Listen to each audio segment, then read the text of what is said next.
Hello guys, বর্তমানে একটা ডিঙি নৌকায় উঠছি। ডিঙি নৌকা করতে বড় সরাই, এটা একটা লোকের নৌকা আমাদের পুকুরের ওখানে ভিড়ানো আছে, তাই এখানে উঠছি।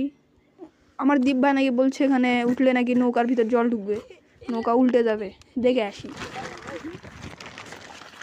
বাপরে, সব বস্তা টস্তা, কি অবস্থা! এখানে তো মনে হয় কেউ ঘুমাই।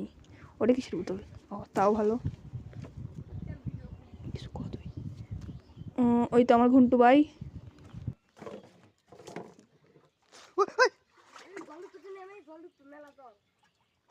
বাপরে, ভাই নৌকা এখনই উঠে যেত ভাই। ভাই না থাকাই ভালো ভাই, নৌকার বহুত জল, নৌকার জল ঢুকবে কিছুক্ষণ পর।